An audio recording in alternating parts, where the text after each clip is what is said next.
Berikutnya, keluarga korban kecelakaan bus ALS dan truk tangki masih menunggu hasil identifikasi jenazah.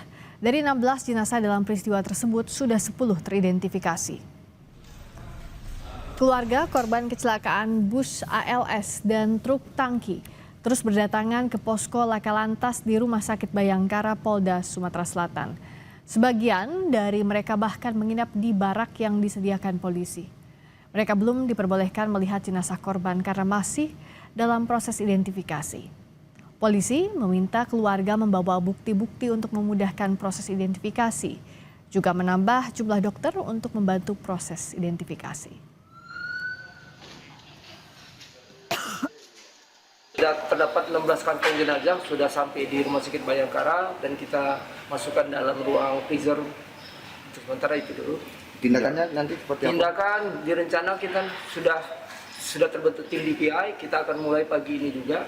Kemudian yang sambil menunggu kedatangan tim-tim yang lain dari Jakarta, kita akan mulai dengan dokter forensik yang ada di sini. Bedanya untuk sampai di sini langsung melapor ke posko antemortemnya. Jadi dinilai siapa yang melaporkan, siapa yang ada kehilangan keluarganya nanti akan didatakan. Mungkin syarat-syarat yang dibawa oleh keluarga korban? Ya, itu misalnya ada KTP, ada kartu keluarga, ada ijazah, ada pemeriksaan dari dokter, ataupun hal-hal yang lainnya yang merupakan identitasnya.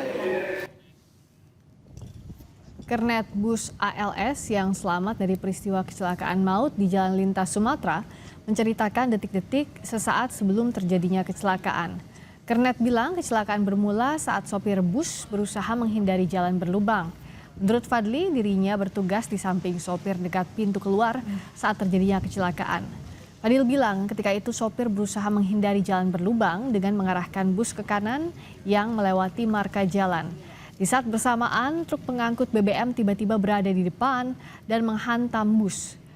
Ia yang berada di dekat pintu berusaha melompat keluar bus lalu terdengar dentuman keras hingga percikan api dari bus dan truk BBM. Mengalami luka ringan. Kemudian kami informasikan kepada teman-teman seluruh korban yang meninggal dunia telah dievakuasi ke Rumah Sakit Bayangkara Palembang guna proses identifikasi oleh tim Disaster Victim Investigation Polri dengan data korban yang meninggal dunia sebanyak 16 orang. Luka berat 3 orang, kemudian luka ringan 1 orang. Kemudian untuk korban yang selamat berjumlah 4 orang. Atas nama Jumiatun, penumpang bis ALS asal Pati, Jawa Tengah, Fadli bin Ibrahim, kenek bis ALS yang mengalami luka lecet pada kaki kanan dan tangan kiri. Saat ini beliau masih dimintai keterangan oleh penyidik Satlantas Polres Batara. Untuk korban meninggal dunia berjumlah 16 orang. Hasil pendataan sementara 2 orang itu dari kendaraan truk tangki. Kemudian 14 orang dari bis ALS.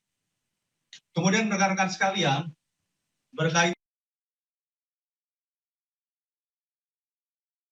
dengan kecelakaan lalu lintas antara bis ALS yang bertabrakan dengan truk tangki di Jalan Karangjaya Muaratara ini, kami dari Polda Sumatera Selatan telah melakukan penanganan kasus laka lantas ini yang melibatkan tim identifikasi DVI Mabes Polri bekerjasama dengan Polda Sumatera Selatan.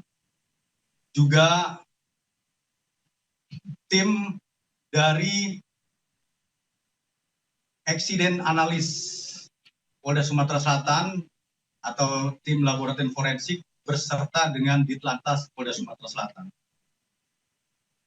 Untuk informasi kepada rekan-rekan, dalam proses identifikasi DPI Polri, seluruh korban yang meninggal dunia saat ini berada di Rumah Sakit Bayangkara Palembang untuk dilakukan proses identifikasi oleh tim Disaster Victim Identification atau DPI Polri, yang poskonya telah dibuka di Rumah Sakit Bayangkara Palembang sejak tanggal 6 Mei 2026, sejak kejadian dari kasus laka lantas tersebut. Dan untuk tim DVI